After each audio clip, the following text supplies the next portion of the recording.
Welcome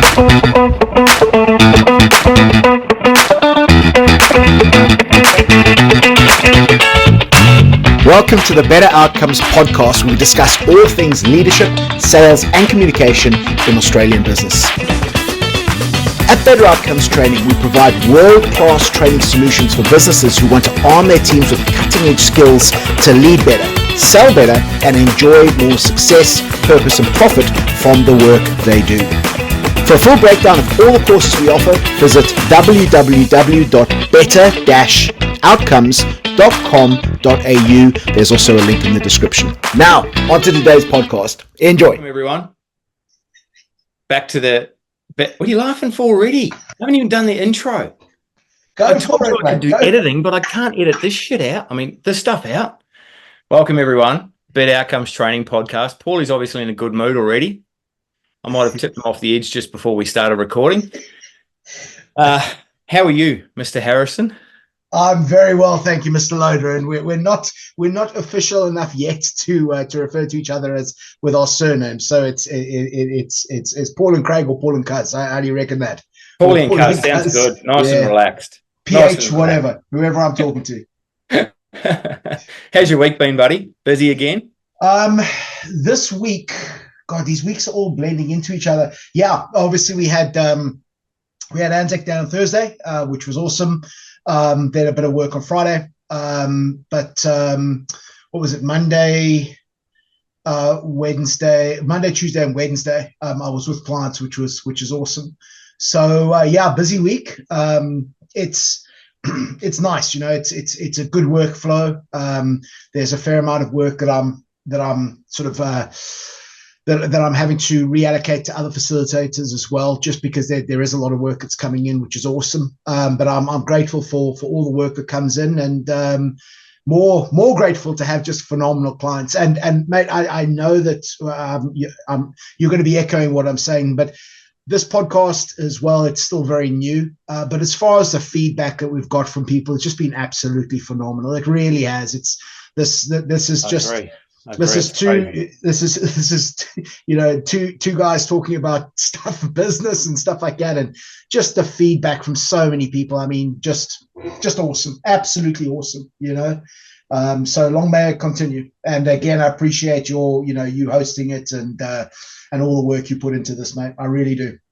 It's an absolute pleasure. I tell you, it was a passing comment made in a car park. Yep. After jiu-jitsu, and it's come to fruition, and I have to really stop and just pinch myself sometimes. It's what's going on, especially when the feedback comes in this week. Crazy. Especially from the big fella. He'll know who he is. He gave me some honest feedback that was really positive and stuff that I didn't even think I could do.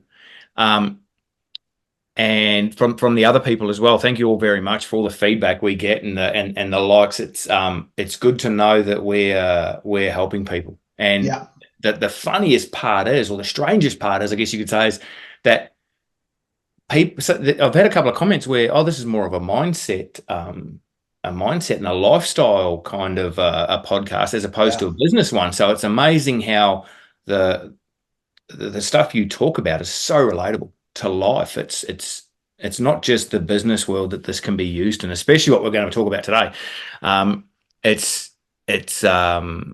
You can use it in everyday life. You can use it in all situations. So it's something that you've that I didn't realize, and now I've had my eyes open to that. So it's crazy, isn't it, Paulie? Yeah, it is. It's absolutely crazy. And I mean, with regards to the aspect there of, being more about mindset, I completely agree with that. The challenge is, though, I think that, and maybe I'm going to catch some flack for saying this, but there's a lot of people who talk about mindset, but they, in my opinion, they don't approach it in a way that's proactive to actually help people develop better mindsets. You know, it's all very well for us to talk about being the right mindset and be confident, but how do you actually do it? And that's what Better Outcomes is so focused on. It's like, how do we teach practical, applicable strategies, techniques, and understandings so that people can go away and apply these things and actually develop a better mindset, or reduce that imposter syndrome that we were speaking about today, or effectively get better outcomes. How do I go from doing a 10 grand a month as a salesman to 15 grand a month? How do you actually do that, in turnover or whatever the goal is?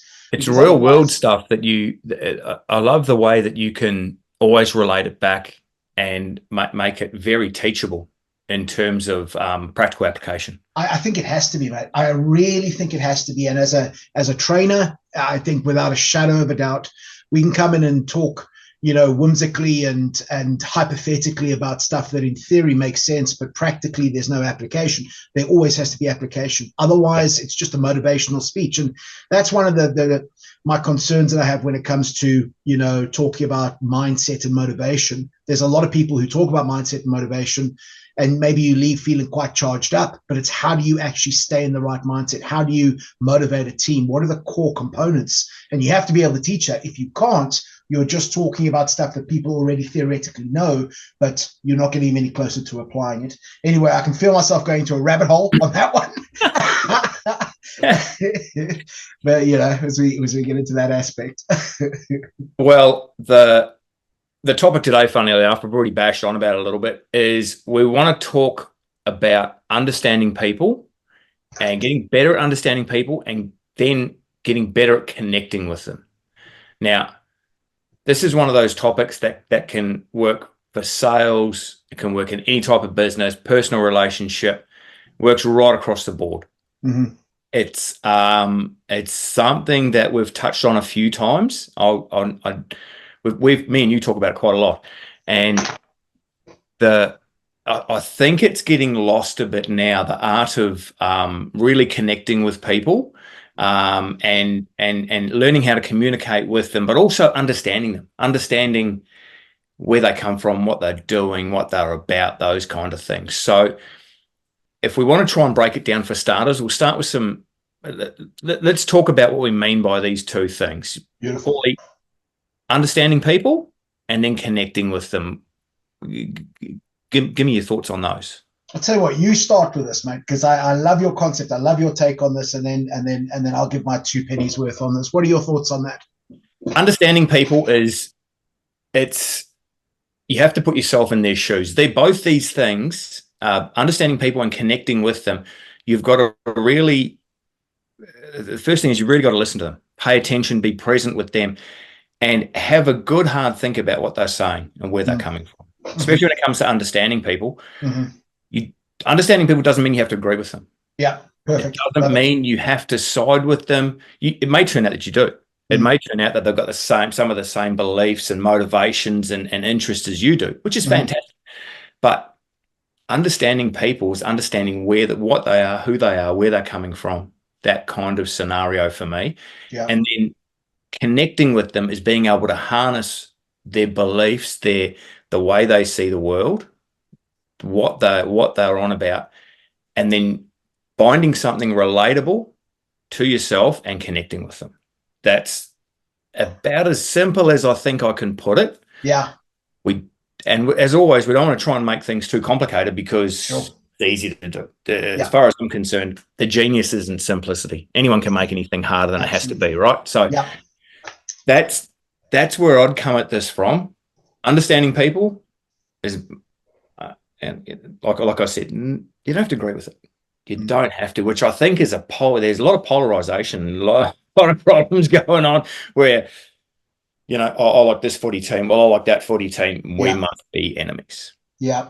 Not what it has to be about. And, referring back to COVID, there was a lot of this during COVID, one side versus the other and all the hatred and everything that went along with that. So we won't go down there.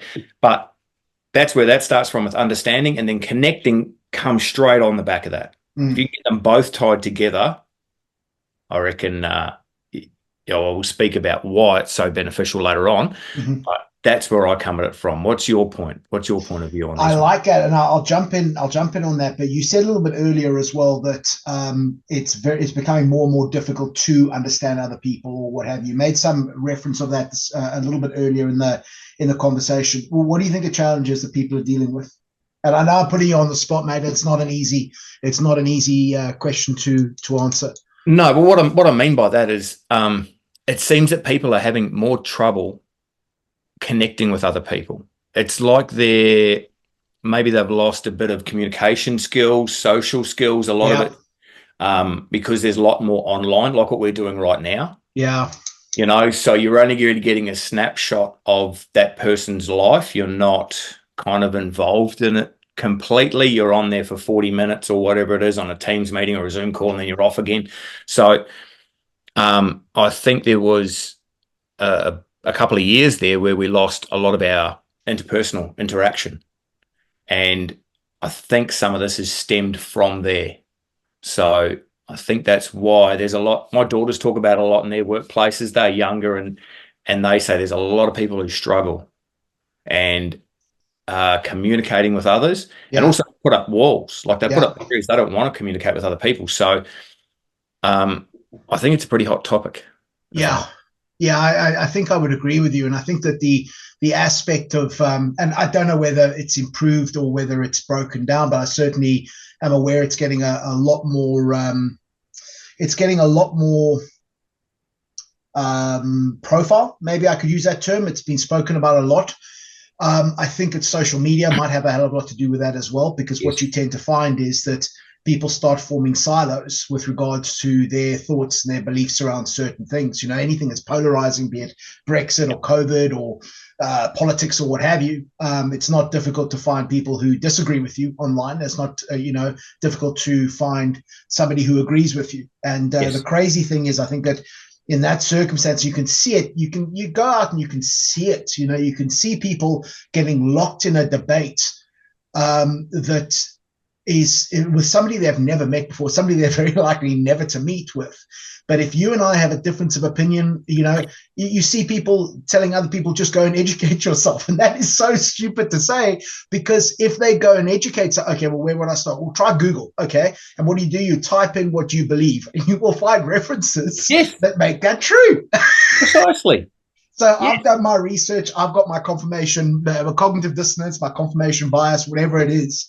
And it's going to reinforce that point. And now the thing is that, having people get attacked online is a rough go. It's one thing if you've got an enemy that comes at you and you can see your enemy, and you know who it is, but it's not hidden behind that mystique, And I think a lot of the time, and this is something so many people are having to deal with, and there's, proactive steps a lot of people are taking to deal with these types of things, but it's almost like an attack from somebody you don't know, and therefore very often when you don't know it becomes scarier. I think it's a little bit like the movie Jaws. There was a theory. There was a theory I remember that one of the reasons that movie was so terrifying was because you never knew where the shark was. The author of the book I was reading said if you just put a tracker on that shark, it'd be okay. You'd have no issues.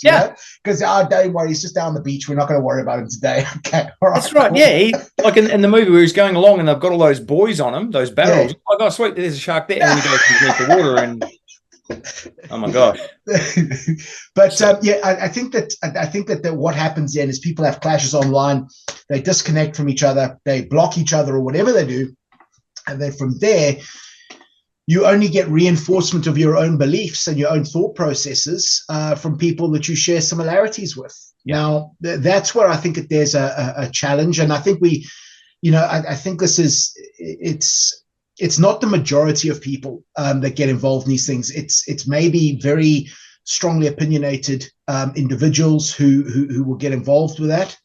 And, I'm sure they'll have their reasons to do that as well. But very often it can seem like it's everybody's in conflict. And, you go out and you interact with people, and people are cool, man. You go out and you see all this warfare online, and then you go out and you go for a walk and you meet some people, and, you have a real good connection with people, which is awesome. But I think those are one of the challenges, some of the challenges particularly. Then I think that, especially with the online stuff, just let me bump in for a second there. What I've noticed is it's very easy to say horrible stuff online, stuff that you would never say to anyone's face in person. Yeah. Well, and I heard if you did, there could be repercussions. There'd be a different scenario. So, there's some horrible stuff said online, and it's, and also you can't read tone. Sometimes people say it in a sarcastic way, and what do you mean by that? Yeah. What do you mean by that, buddy? Yeah. Whoa, calm down. So, Anyway, carry on. That's just, it's easy to say horrible stuff online. Yeah, because you don't have to deal with the consequences. I mean, if you, and I'm sure we've all made this mistake before, if you said something really hurtful to somebody, you've got to deal with looking in that person's eyes, and you have to deal with the impact that you, and sometimes in our moment, our egos think it's fully justified, but you still feel bad afterwards, man. You do feel bad. I mean, again, our egos will try to justify it. Well, I said that because they said this, and the ego does try to justify things. But you still have to take that pain of seeing the pain that you inflict on that person, and it's not, I don't think it's good for your own self-esteem. It's like, well, I don't know. It depends on the story that we tell ourselves with that situation. But I think that's a conflict. That's a real challenge. But understanding people and getting better at connecting with people, I think it's absolutely, I think that once we fall into that process of really wanting to understand other people, I think is the desire to do it is a real, it's a real catalyst for actually being able to do it. I think a desire to actually do it is very interesting. You think about this, Cuz.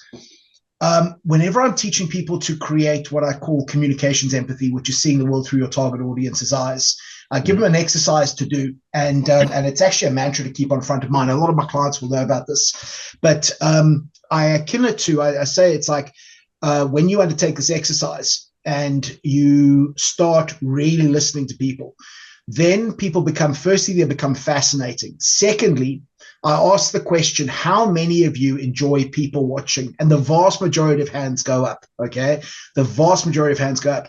Now, here's just a thought process I'm thinking about now. If we enjoy people watching, then why do we have such a difficult situation when we are trying to understand somebody else who's in conflict with us? How's that for a question? If we all enjoy people watching, and then we interact with someone who's got different values and beliefs to us. And when I'm saying values and beliefs, folks, very often people will run away and think, oh, we're talking about religion here, or we're talking about, the extremes. That's not what I'm talking about. I'm talking about even what people believe is an appropriate way of talking to each other, because that's a belief or a value, and people will have different values and beliefs, which is reflected in how they communicate. But if we can observe, okay, and we're taking ourselves out as like a fly on the wall type of scenario, and you can see two very direct people speaking to each other, people very direct, we can sit back and we think, okay, well, that's just two very direct people speaking with each other, and that's how they get through. But when I take you out and I put somebody else, I take one of those direct speakers out and put yourself in there, then it feels like an attack very often if that's not your way of communicating. Yeah. And it's interesting because I think that the defenses come up a lot quicker, and then it's like, okay, this is a personal attack. And I'll tell you where I see a hell of a lot of this, Cuz, and I'm going to be stereotyping here now, but conflict between people who are very people orientated, and if I'm stereotyping again, maybe somebody who's working in HR, and then somebody who's very technically minded and very, very, very busy. Yep. They would like, just for example, if they're writing an email to somebody who's very gregarious and engaging, and they don't ask, how was your weekend? Then very often that can be interpreted as this person's being rude or too direct with me. Oh, they're being very direct, but that must be something personal. And we know logically that's probably not the case, unless there's past context as well. But that's probably not the case. But it's in how it's interpreted. It feels like, well, why are you being so short with me? And it's a fascinating insight. But it's, again, people talk so much about things like emotional intelligence and empathy and all of these things, but then we'll still say, oh, you're being short or you're being too direct with me. Yeah, which is an interesting concept, and I think it's got something to do again with being in that moment, and how that, I think how somebody who's communicating with you in a way that you are not used to being communicated in, or how your colleagues or friends would communicate with you, those people close to you, and then all of a sudden it's like, you're being too direct, and I need you to go and learn how to communicate with me better. But again, I think that. And one of the points I really, really have to drive with clients so often is, as a world-class communicator, one of your characteristics is you meet your target audience where? At their view of the world, which is, if, again, we've said it's not the same as their point of view. You and I can have different points of view, but if I understand how you perceive the world, your motivating factors, why you think what you think, etc., etc., etc., then I'm in a much stronger position to communicate well so that we can find common ground on that. But again, I see so often the defenses come up. This person's communicating with me in a way that doesn't resonate with me, and that's often when we can go to negative communication. I really believe it. It works both ways as well. Like you were saying with the people versus the technical people. Yeah. The people will say to the technical people, "How was your weekend, mate?" Yeah. And we're at work. Well, what are you talking about? I don't want to talk about my weekend. I've got this to do, Absolutely. So, get to the point. Get to the point. Yeah. Did you watch the footy last night? What are you talking about? I've got all this work to do, So and you need to, obviously, you got to try and form that relationship where you meet them kind of halfway at least, or work. You can see this person, here comes such and such. He's all about work. What's on the agenda today, mate? Yeah. And get straight down to it. So I find myself, especially lately, everyone I'm talking to, my mind is now constantly tuned to listen for what they're talking about, and it relates. And then I spend a lot of my time, part of my brain's just trying to find relatable content that I've experienced in the past, personal stuff, that I can move that conversation along with. Absolutely. Or if I don't want to talk about a particular part of a conversation, I don't want to talk about something, I can use it to steer it away into something that's more common groundy or something like that. So I'm constantly doing that now. So, Kaz, how do you actually do that? Because again, that is something that you've said to me very, very often. I just need one thing, and I've seen you do it, and it's phenomenal. But what's your thought process? Again, thinking about this, if we want to have the listeners, people who are investing their time to listen to what we're saying here, would you actually do that? Because I think we'd all agree it's the right thing to do. But how do you actually do that? Take me through a scenario. And again, I know I'm putting you on the point, putting you put you in a rough situation here. This isn't a rough situation. Being underneath our American friend, laid out flat on. You just have to qualify that a little bit better, man. Otherwise, we're going to get some strongly worded emails. Okay, in rough situation. About, right? It comes down. It comes down to the approach. If I have someone walking up to me, I immediately, my brain's already started thinking about who they are. Yeah. And you can go on about how you shouldn't judge a book by its cover, and you got to listen to people first, and don't judge them. But we all do it.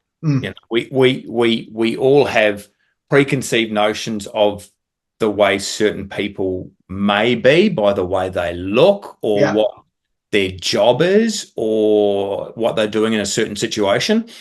That can give you a head start. It can also be a bad thing if you get it wrong, put you on the back foot. But if I've got one of my traffic people coming up to me at the start of the day, I work in construction, we close roads a lot, footpaths, I'm immediately thinking about what their day's been like, what they're having to deal with, who they interact with. Yeah.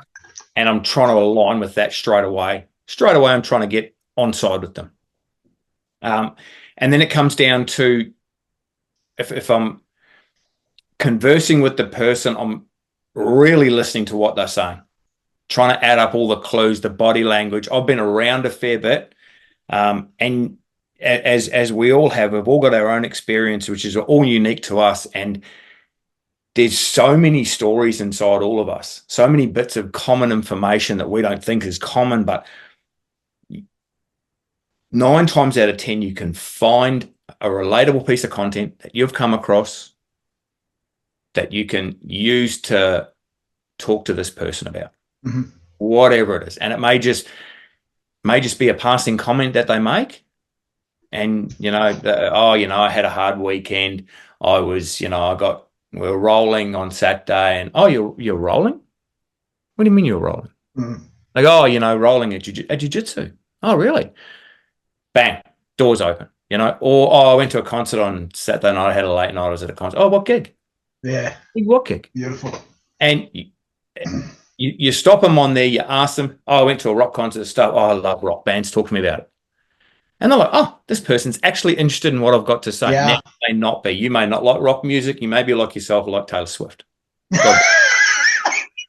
But you know yourself, you've bumped into enough rock music over the years to know what you like and what you don't like. So it's little things like that. And my brain now has decided this is what we're going to do. So we're adding up all these worldly experiences that I've had, directing them towards that person. Yeah. And genuinely looking for a connection, a positive. It's easy to make a negative connection. I'm looking for a positive connection, even if they're in a bad mood. You know, a lot of people I've spoken to over the last week, they haven't been the best, staffed, I'm run down. I'm like, easy to make a connection with that, but find the positive side of that. Every time I'm like that, mate, I try and do this, I try and do that. And you can see their mood instantly lift. So I'm always looking for the positive side of things as well. Misery loves company. We don't need any more of that. That's a dangerous place, man. That misery loves company is a dangerous place. But you're right. That one common thing is all we need. Yeah. Doesn't matter what it is. Doesn't matter what it is or what it's about. Yeah. Like we said earlier, you don't have to particularly agree with it or like it, but then you're going to have a connection with that person. Once someone has a connection with you, they think, oh, he's one of us. Yeah. And you're kind of immediately accepted into the group, into, how they see the world. Oh, you're one of us. And you're halfway home. So that's where I come at it from. It's not something that I've just picked up a book and read about. Yeah. It's something that you opened my eyes to it a couple of years ago, and it's something that I've slowly come to realize, and I'm working on it flat out now. So that's how I approach things. That's how I do. I know there's a lot of other people out there who can do this way better than me. I'm an amateur when it comes to this, but the skills are teachable. Yeah. And it revolves around a few core things. You can get those right, and you can speak to anyone. Beautiful. Now I'm going to ask you a question. Real life application. What stops people from being able to listen and find those common grounds? I'm not sure. It kind of comes naturally to me, but you've got to be engaging. You've got to want there to be a conversation. Sometimes you have to be the driver of the conversation. You have to get the person to open up. Yeah. Other times they'll naturally talk. So you've got to be good at your conversational skills. I'm not sure what stops people from doing it. Maybe they don't want to reveal too much about themselves as well. Yeah.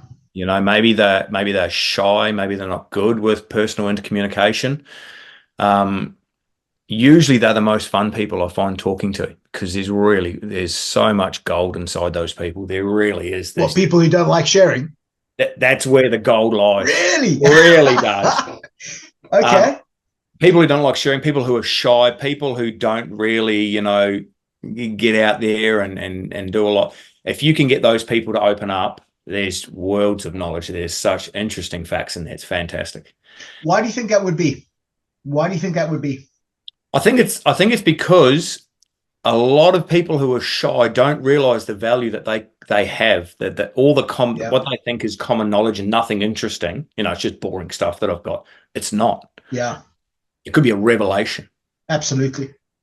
100%. Everyone's got that in them. And once you can dig that out of them, they come alive. Yeah. Fantastic to see. Really is. Absolutely. What do you reckon about this, mate? What do you reckon if I was to come in and say something that I'm sure I've said before, but I think it's a nice little indication as to human behavior, human psychology, and this ability to listen to people and communicate with people. What if I was to say that one of the deepest needs of the human soul is to feel understood? And if you are actively, properly actively listening, because I don't think active listening I think it's common sense, it's not common practice, as I know I've said before as well. Yes. But if you have a genuine interest in something, I think every single person has some desire for some degree of significance. I really believe this. And there's so many different theories on this stuff. If you believe that DNA has memory, and if you go back to sort of tribal days and stuff like that, we had to have significance, some degree of significance within the tribe and what have you. And if DNA does have memory around that, which I don't know if it does, I'm no expert in it, but I think everybody is seeking some degree of significance. And if you can allow that person, if you can show that interest first on some level, they are getting the interpretation that they are of some degree of value. And if you can allow people to discover that you see value in them, which you do, and which they should be able to recognize, but again, we've banged on about this type of stuff in the past, it gives somebody that degree of significance. And I believe that if you can make somebody feel understood truthfully, honestly, and ethically, I think that then you start forming a bond which is just beyond beyond sort of work and everything like that. I think it's a real hearts and minds type of thing. And admittedly, mate, this is not something I've always been good at. It really isn't. I mean, I think I stumbled onto sort of so much of this learning over the last 5, 6, 7 years. And horrendous communicator, many times, I mean, if I said I'd only been walking upright for 2 generations, I'd be proud of myself. Language is new to my line of people. You know what I'm saying? It's a new concept. But one of the most beautiful things is working with so many different clients now, man. I mean, again, going back to sort of 2009, 2010, more than 10,000 people from so many different places. And you start seeing patterns within people, and it's so beautiful to see it. And God, I believe this so much, man. Everybody has got something of value. And I'm not saying this just to give everybody a pat on the shoulder and say, you're good or anything like that. It's like genuinely, everybody's got something that they're good at. And maybe they've got a hint that they're good at it, but then you show them that you believe they're good at it too. And I think that this is going to get a little bit deep now, but I think every single one of us has got certain genetic predispositions to being good at something, whether that is being an athlete, whether it's being gregarious and engaging, whether it is having an eye for architecture or art or something like that. And I believe every single person as something that they could really excel at. I think the biggest challenges, though, is the vast majority of people never realize what that is. And there was another saying somebody said to me a while back, which is the vast majority of us are living lives of quiet desperation. And I can certainly understand that. I really can. And you see it, and when you work with somebody, you get to see it. And it's my job to be able to uncover those challenges and give them tools to get those outcomes that they're after. But I think because I think a lot of people have some inkling as to what they could be good at, even if it's still on a subconscious basis. But when somebody else gives them an insight that you see the value in them as well, particularly in that particular area, I think that's where, and I'll tell you this as well, I think that's where that inspiration comes from. Because if you can identify values and beliefs that positive ones that people hold about themselves, particularly align that with something work related, I think that's where inspiration comes from. I think that's where people really feel inspired at work. The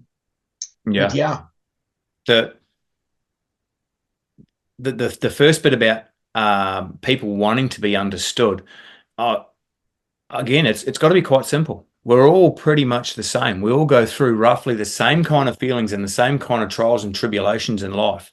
So when you think you're going through a really hard time, or you're going through something and you're the only one, and you're trying to keep it a secret, you're not the only one. You're not. Yeah. I don't mean it like I'm going to say it like you're not that special, but people have been through that before. Yeah. And sometimes, and it's everything. It's across the board. And when you get these, a lot of people who are shy and reserved and don't want to talk about things like this, if you think about simple things and you can like crack the nut and we're the same, mate. I had the same thing when I was, but all of a sudden they're like, oh, yeah, someone else has been through this too. This person understands what I'm going through. Yeah. And then you can build on top of that. All of a sudden, like you said, you can see the value in someone. And you're 100% right about how everyone has got a predisposition to be great at something. You may not be the best in the world, but like you said, whether it's artistry or sporting or whatever. I'm not an artist, so I adore artists, but the hard part is getting to that. And like like you said, a lot of people live lives of quite desperation, there's a lot put in the way to stop people from doing what they like. It's very hard, it's very hard to go and do something that I'm struggling with at the moment. It's very hard for me to see because I'm going into something that I don't know. Mm-hmm. So it's very hard for me to see what the payoff is. I'm having a problem seeing what my normal day would be like. Yeah. As opposed to the regimented setup as a tradie that I've been through over the last 30 years. Sure. I'm struggling with that as well. So it's very hard to get yourself into a position where you can chase your dreams. Yeah. So I am very proud of people who go and do that and can go, you know what, I'm going to go and try this. And you know what, if it doesn't work out, well, hey, what's the worst you're going to do? You can go back to work. I think because you're so right, because they say, what's that old saying? If you love what you do, you never do a day's work in your life. Mm-hmm. And I think that's one of those easy things to say and common sense, but not common practice. I think, to your point there with a number of the different obstacles that people face, I think firstly, most people don't know what they love. They don't know what they're good at. They don't know what they love. They don't know what knowledge stacks are going to build on each other to bring something of value here. That's the first thing, because it's very difficult to get somebody to pay you to go and drink beer while sitting on the beach. You know what I'm saying? Right. So people don't, they are not, I think that there's so many things going on that people take time and the personal development you have to go through to start identifying what it is that you really love. What is it that fires you up, that gets you out of bed in the morning? That's the first thing. But secondly, then what you have to be able to do is, once you've identified that, find out what you love to do and then find a way to serve people with it. Then add a margin, then make it scalable. So if you can identify what is it? Well, I love connecting with people. Okay, fantastic. So now the second question is, how can you use that love of connection with people as an empathetic person to start serving other people? That question then could be, well, maybe I could become a coach. And that's why I think you find a lot of people, particularly people who are very, what's the word? Empathetic type people would go into coaching. So they've found what they love, connection with other people. Then they've found a way to serve people. So I can get into coaching. Then you add a margin, which can often come with its own challenges, because you're starting to think, am I really worth that? Which is a whole nother conversation. Yeah. But then, and then be able to market it as well, have people who are willing to pay for that, but then to be able to scale it as well, so that you have a lot more ability to engage with who you're after there. So I think there's some very real challenges there, but I think that absolutely leads to a good life. I think that if you're able to get out of bed and look forward to the week, I mean, God, and you get paid well for what you do, you're in a better frame of mind, because what you're doing is giving you some sense of purpose. I think that's absolutely awesome. I really do. And it doesn't have to be anything. It doesn't have to be like all these people on Instagram. You don't have to be chasing I'm going to be an influencer who lives on the beach in Canggu, and I'm going to ride a scooter and have whatever for breakfast. It can be something as simple as being a carpenter. Yeah. I know a lot of guys who dream job is carpentry. They work for themselves. They choose their jobs. They have good little clientele, nice little niche part of the world. Yeah. And they love their job. It just makes sense to them. They're happy. And, there's a lot of tradies like that, absolutely love what they do and have just found the spot. There's so many guys who have come. I know so many tradies who went all the way through school, went to university, and they're like, what am I doing? And now they're off plumbing, or they're off carpentry, or they're, electrician or whatever. Just, it's like a calling. So don't go thinking that you have to be a life coach or an influencer or anything like that. Please, if that's your calling, do it. Make your hoodie company or your clothing company or whatever it is. I always said to my kids when they were growing up, I refer them back to Kelly Slater. I used to look at Kelly Slater when I was a kid. Just for anybody who's not aware who Kelly Slater is. Oh, he's best surfer in the world, man. Has been for decades now. How long's Slater been at the top for? 20 odd years? I know, Still mate. looks I'm like not a built like a 15. surfer, mate. Come on. Oh. We go back to Jaws. Jaws was the reason I never got into surfing. Well, there you go. Between that and being built like not like a surfer, I'll tell you that. Kelly Slater, number one, always been looked at as the top surfer. Traveled the world.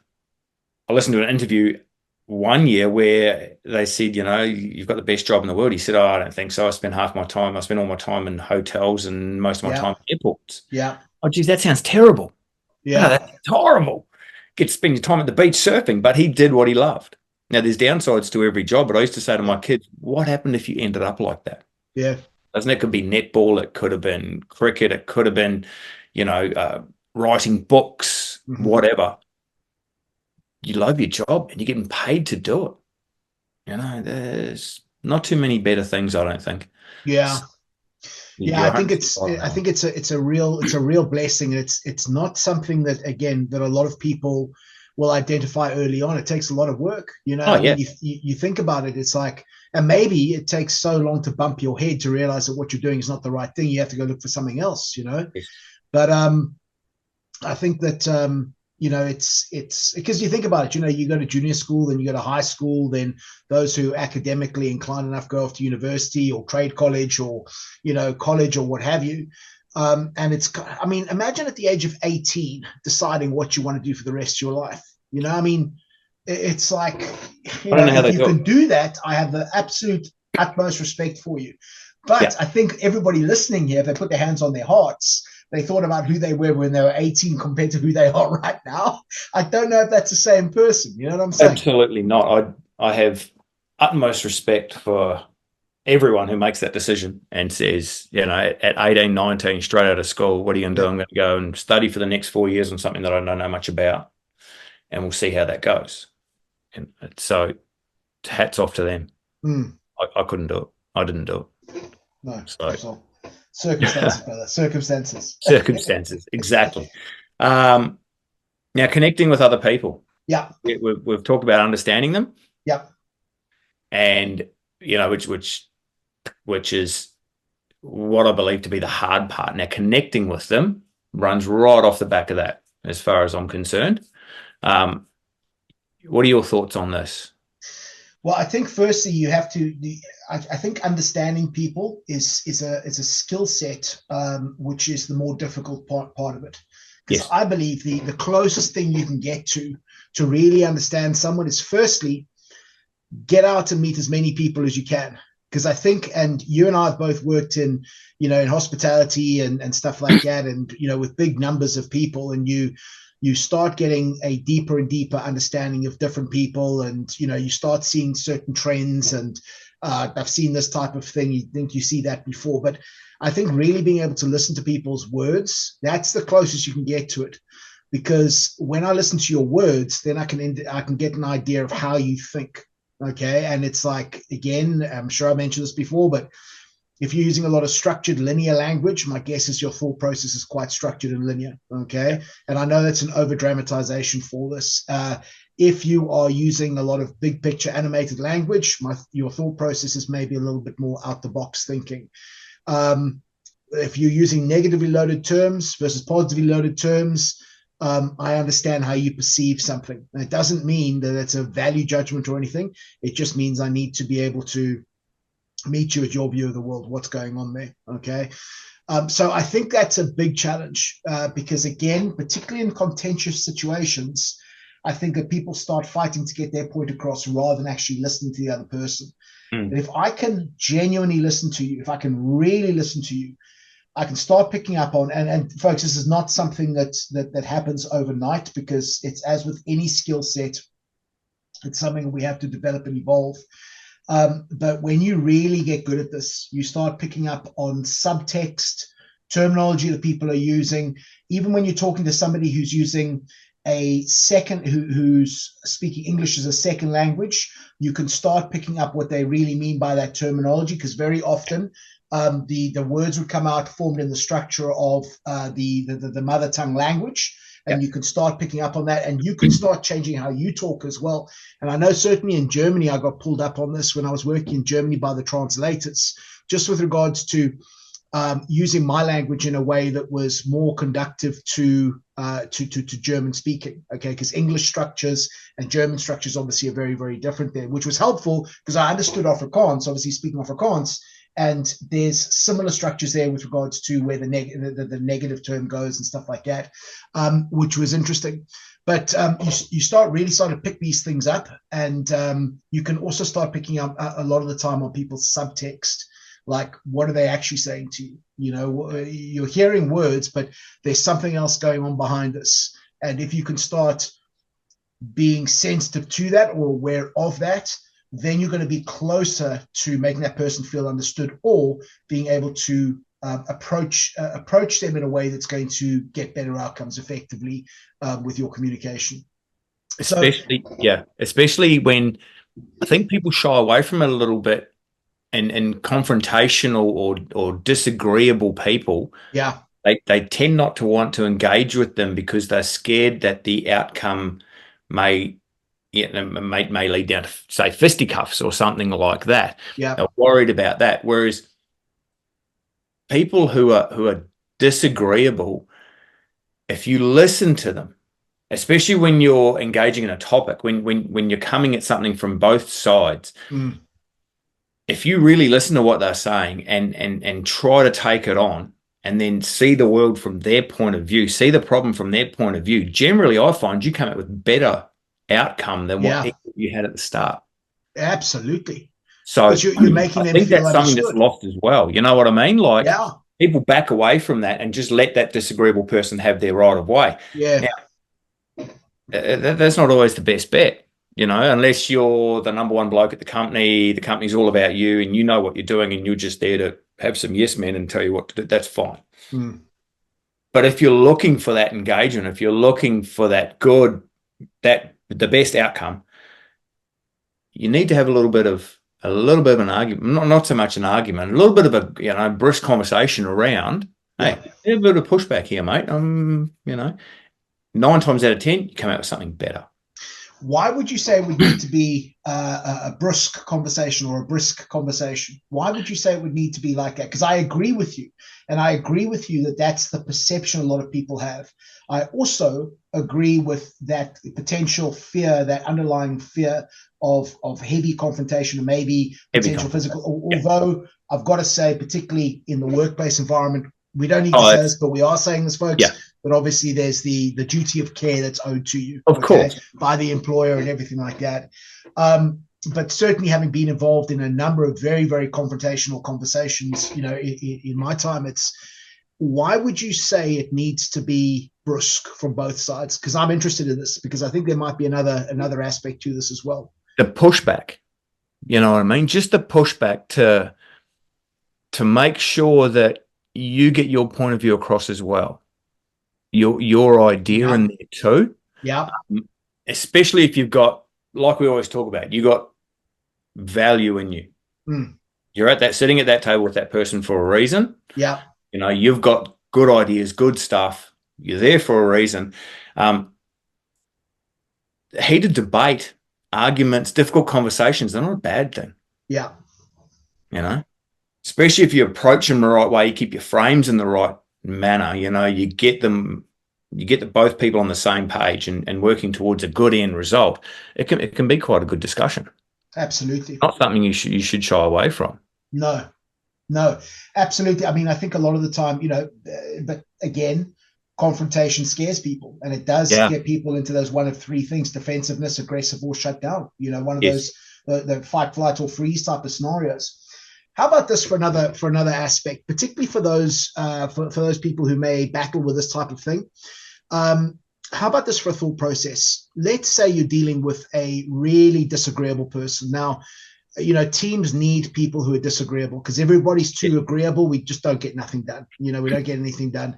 Also, we need people to lead and to, say, after a certain amount of time, okay, we've got these insights, but we need to move forward with this. So you need to have different approaches and people with different personalities. And very often there's conflict that comes from that.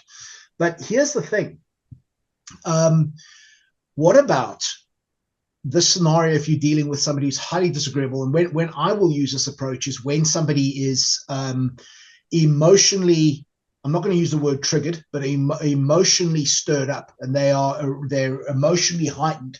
Now, very often people can get to that level for whatever reason. Maybe they're not in control of what they're saying. I've dealt with a lot of people who've used that as a front as well. So it's like they try to use it as an intimidation factor, which is an interesting concept, but it gets done, and it's not, it gets used, and it's, certainly not something I would focus on as a long-term strategy, particularly because it breaks down a lot of relationships, and you're going to, you'll pay that price somewhere along that line.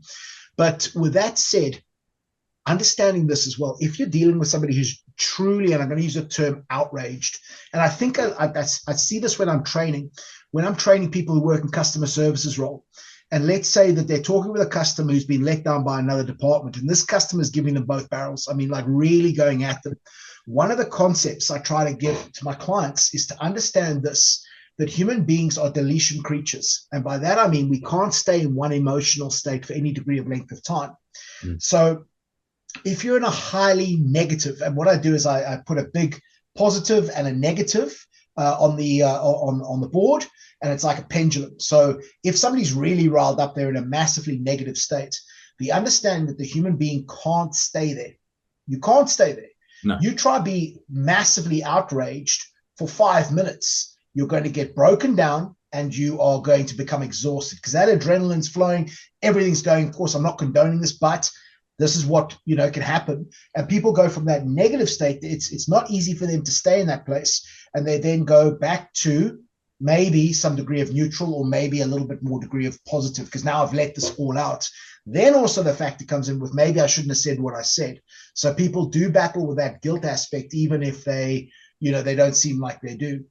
So very often, and something I have taught people before, is power lines, to be able to say certain things to buy you some time to get you out of that confrontational situation, which is a great one because it also teaches your communication partner they're not going to get their outcome if they speak to you in that way, because that's what people are looking for. We're just looking to get our own outcomes, okay? But very often we're not as tactical as we could, or as charitable as we could be with our approaches. The other aspect is, as soon as somebody cools down, then there might be more of a conversational sort of environment to have a proper conversation around. But I think the fear is that very often people stay in that negative frame of mind. That's the fear, and that they won't come out of there. They have to come out of there, because if you've got that, if you're in that state, that adrenaline is just eating your system. It really is. It's eating your system. It's supposed to be around for like 5 minutes max. Otherwise, your body's just going to break down. That adrenaline rush is just going to take you apart. So if somebody's losing their rag there, then effectively understanding they can't stay in that place, they have to be able to come back.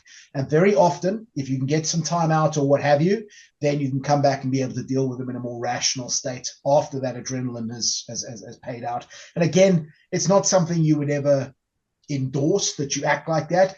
But very often, of course, if we're training people, we're training them with problems that they deal with on a day-to-day basis. Yeah. And we've all been in situations before where other people, or maybe even ourselves, if we're honest about this, have acted in ways that we shouldn't have acted, in ways that we weren't proud of. But yeah, it can be quite intimidating to face. But just realizing people can't stay in that negative state for any degree of length of time. Yeah. Without destroying themselves, burning themselves out.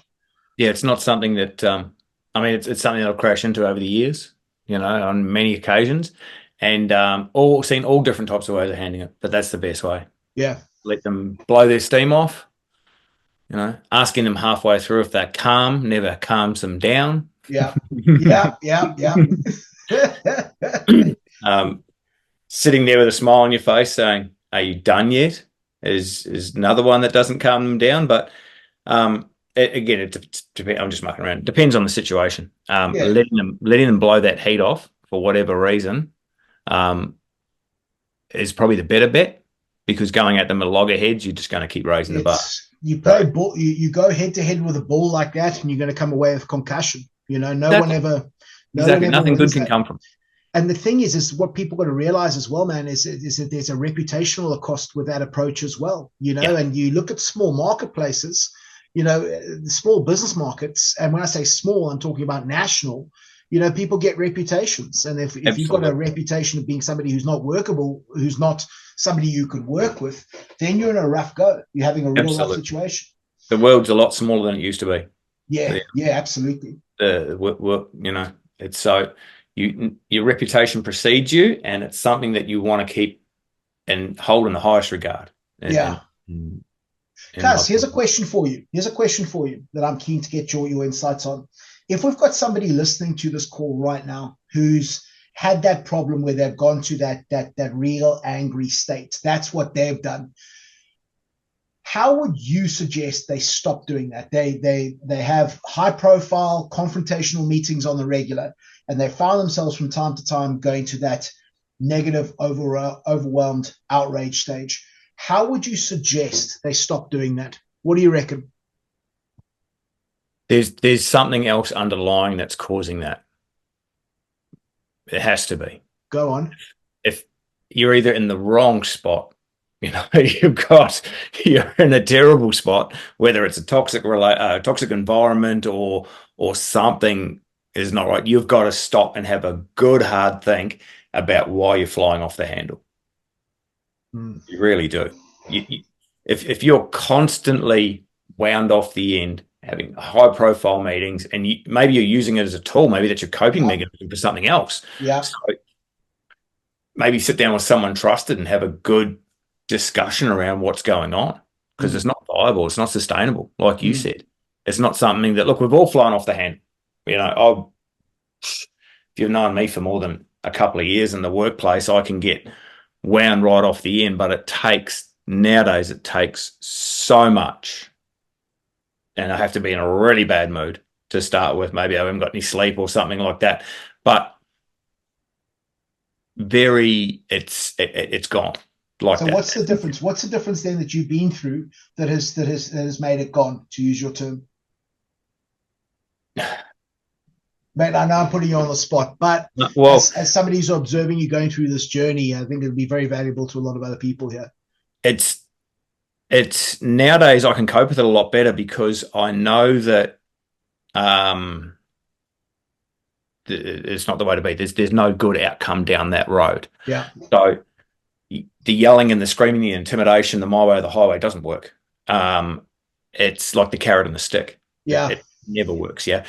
But if it's a special set of circumstances, or a special person, or a blatantly ignorant person who's doing quite a few things to wind me off the end these days.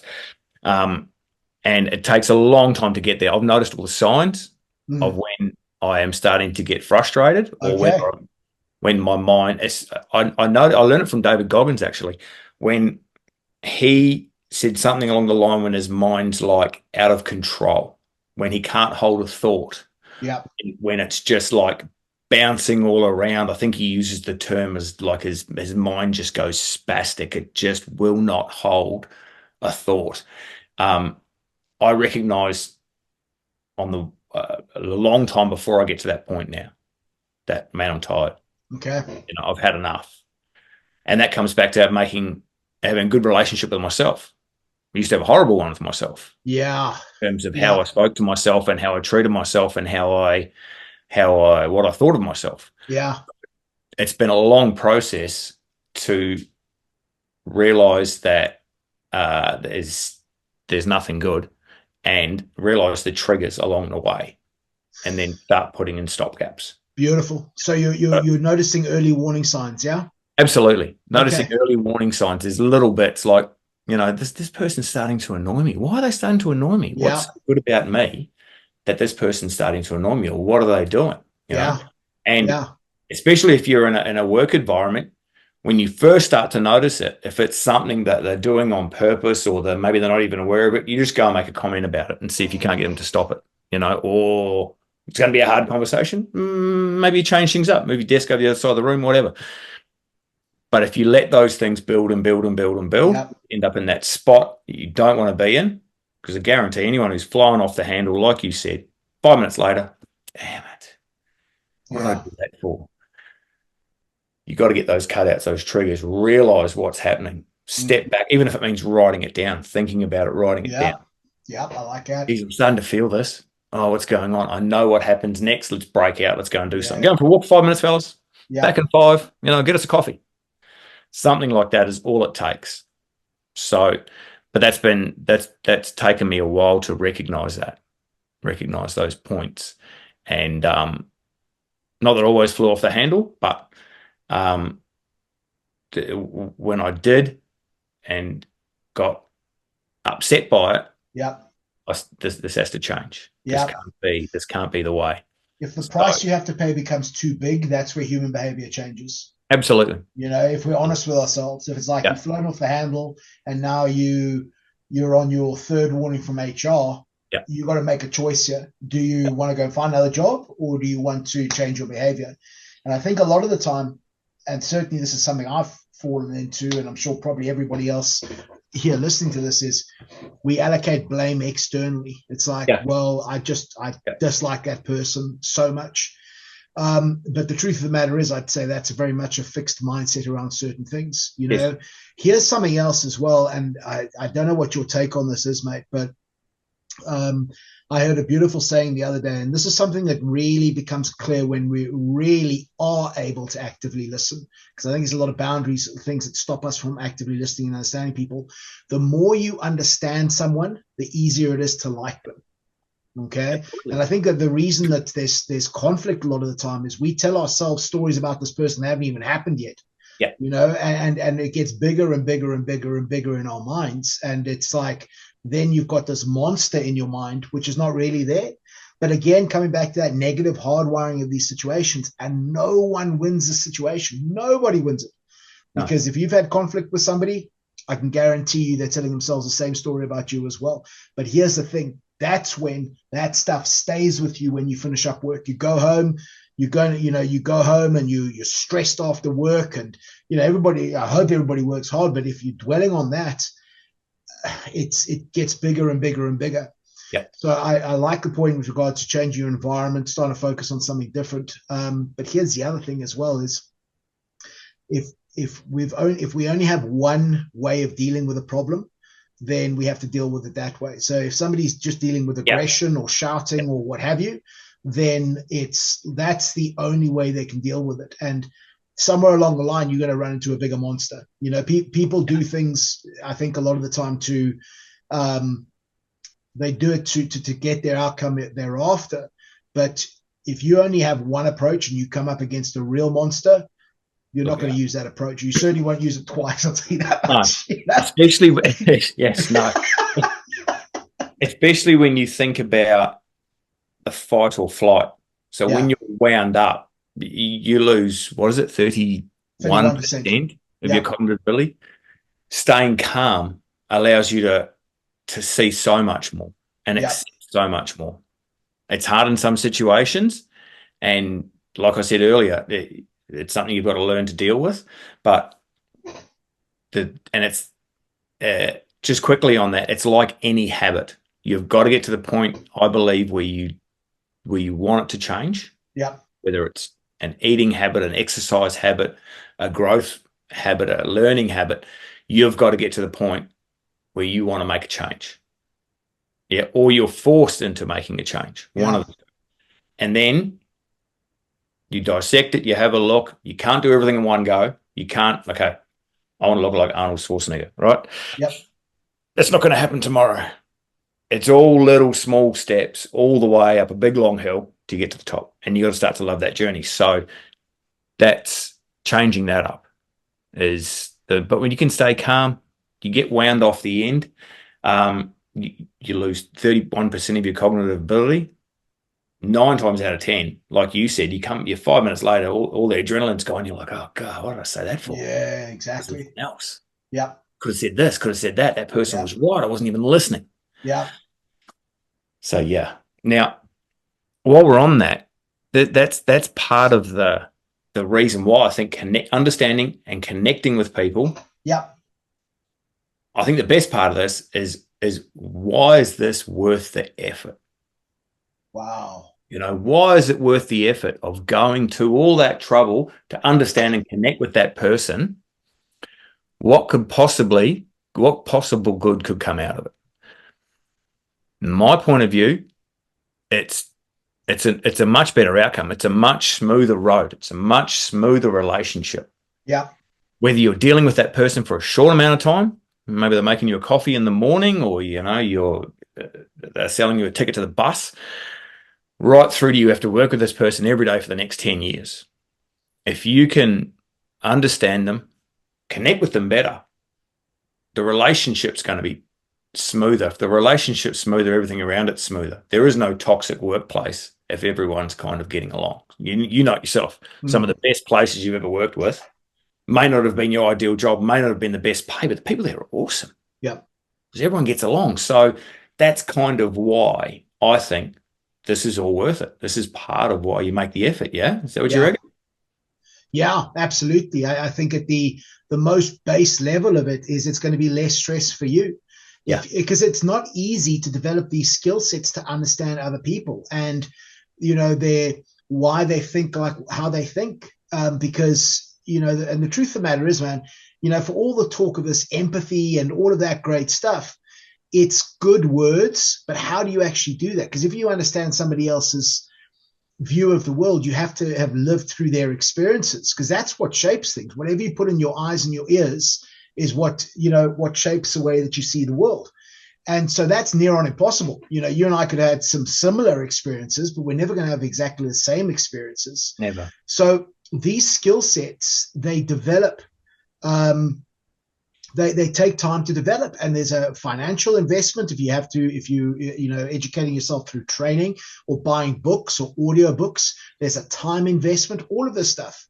But I think bottom line is it gets you much better outcomes at the risk of plugging the company name again. It's better outcomes, but it's less stress. Because if you're having a bust up with people on the regular, if you don't communicate well with people and you got people you're going to war with and you're having the bust ups on the regular, you carry that stuff with you. No one goes through a conflicting situation and moves out of it without some marks on them. They carry the marks. Yeah. And so I think that's firstly worth it. But second thing as well, man, is particularly in business, is things like leadership, communications, selling. If you can't formulate good relationships with people, you've got a rough go. Especially when it comes to the ability to influence and persuade. Because if you're in a leadership position and you can't build that, you can't get that connection with each person, then effectively it's going to be less likely for them to be influenced and persuaded by you. Maybe they might be manipulated or coerced by you. I know it's an extreme term, but I'm just making a point here. Yes. But if you make someone feel understood, there's going to be a better chance of a relationship forming, a good relationship, a positive relationship with trust and all of these good things. But then from there, that then forms into influence and persuasion. And here's the thing, particularly let's go stereotypical scenario here with leadership or selling. If you can formulate a good relationship with somebody, they're more inclined to follow you or take your recommendation. And here's the other thing. People start moving towards being more committed to the outcome you're after than just, my boss said I had to do it, so I have to go through it. Yeah. Yeah. Especially when influence and persuasion goes both ways, up and down. Yeah, a lot of people miss that. They only seem to they think that influence and persuasion is people that they work with and people that are maybe lower than them on the ladder. Yeah. Whereas I think it's just as important, if not more important, to influence those above you, because they're the ones who are handing down your work, your jobs. They're the ones giving it to you. So if you don't have a good relationship with them and you can't get along well with them and get them, especially for me, I need that person to tell me why. You got to tell me why you want me to do this. You can explain it to me and we can get along, and I've already opened those doors of communication. That makes smooth sailing. Especially if I understand where you're coming from, because then I can probably already have what you need ready. I challenge you on a quick comment there, mate, which was having a good relationship with them. I'd say it's more important. I mean, ultimately, that would be the goal to get to. but being prepared to work on your relationships, I think, is absolutely Yes. crucial. Yes. So yes, having a good relationship is where we're going to get to, but there'll be people listening to this right now thinking, well, you don't know who I have to deal with. So my recommendation in that situation is be prepared to start working on the relationship, because Rome wasn't built on a Monday, as my sister likes to say. That's right. A lot of the time when you're dealing with people who have very different views of the world to you, it's not going to be an overnight success. It really isn't. But if you're prepared to put in the work, just good things come from there. And again, it is a lot less stress or a lot less suffering in the workplace. Especially if you're planning on being there for a long time. If you're looking long term, which is what businesses should all be about. I know loyalty is not something that is considered highly in the business world these days, but I still believe that if you're honest about it and you're going to have a good crack at it, whether it's in your own business or in other businesses that you're dealing with all the time, clients and everything. If you're making this your career, those relationships you have to work on. You have to make them as good as you possibly can. And it may take a long time. Absolutely. Things you can't fix overnight. If you're new to a company, it probably gives you a better chance at forming these first impressions and relationships. If you've got stuff you're having problems with, maybe wind it back and start back at the basics and just try and find one thing with that person that you can get along with and try from there. Absolutely. Guys, you made mention of loyalty. What did you mean by loyalty in that context? I think a lot of people are changing jobs quite rapidly now. Yeah. They're not looking for long-term they're not looking for long-term commitment. Yeah. And I think that stems from a little bit from COVID, where a lot of people they just got laid off after giving service for a long time, especially in the construction industry. There's guys who just stay at the one company for a long time. All of a sudden, they're laid off. They're gone. They're just a number. Oh, wow. Okay. Yeah. So that can have a big effect on you, and also have a big effect on those watching you, like the next generation coming through. Yeah. They've all seen this. Like, what are you talking about? My man worked there 20 years, got laid off like that. So it's not across all industries, and I'm sure it's not all businesses, but it's something that I've noticed. Yeah, I think there's some great points there, particularly with regards to whether it's an employee's market or an employer's market. Yes. I certainly heard some crazy stories during COVID, again, with the borders being shut down, and how people saw 30-40% salary increases by being headhunted. So they're working with a particular skill set that they couldn't get more external, international skill sets for. So somebody's got a specific skill set, they become a lot more valuable, and therefore they're demanding a lot higher paycheck. So if there's a 30-40% increase, they might make that jump. In the construction industry during COVID, there was a lot of backpackers, visa boys who fill a massive hole, not only in the construction industry in general, but also in recruitment, labor hire. That's quite commonplace for them to work. And recruiters were calling me, and they were saying, with the borders closed, we're 20,000 people down. Like, wow. That's a massive chunk of people to take out of the industry. Yes. So, and then you've got people, who, like you said, made quick progression up the chain, and good on them. If the opportunity's there, take it, absolutely. But it was quite scary times. So I think maybe there was a lot of loyalty got questioned a lot then. People were like, well, I'm just a number. They can get rid of me like that. Yeah. So why don't I look for something where the grass is green? Yeah. Yeah, it's interesting. Yeah. Human beings, who'd have us? I don't know, man. I don't know. So hopefully that's answered a lot of questions people have out there. As always, if you've got more questions, fire them at us. If you want any training, even some one-on-one stuff, whatever, company stuff, give us a yell. tailor-made packages by Paulie here. Next week, I'm not sure what we're doing. We don't plan that far ahead, people. It's not like there's a big schedule. Usually we do this like 3 minutes before we chuck. No, we don't. We don't. But that actually raises a good point, Cuz, because folks, if there's any particular topics you'd like us to address, please let us know. Because again, you know, we've over the last few weeks since the start of this, we've had some absolutely phenomenal feedback, which is quite honestly a complete shock and a surprise to me. Total shock. I don't know about yourself, but absolute shock. But it's been awesome. There's been some phenomenal feedback. So, folks, if there's particular things you'd like us to cover off, please send them to us. Let us give us a little bit of that information, and we'll get that sorted for you as well as best we can. Yeah. Even if you want us to go in depth more about something we've touched on or we didn't quite finish it off, get a hold of us, and I'm sure we can, we'll work it out. Absolutely. Any questions? We've got heaps of time for that, haven't we, Paul? All the time in the world, bro. All the time in the world. All the time in the world. Another cracking podcast. Thank you, everyone, for listening. Thank you, Paulie, for your wise words of wisdom. And we will be back next week with something probably totally different, but roughly the same. We'll end up talking about jiu-jitsu for sure. And a special thank you to you, Cuz, for being the host with the most. Yeah? There we go. Look out. Take care, guys. Cheers, Thank folks. you. Bye-bye. See you guys.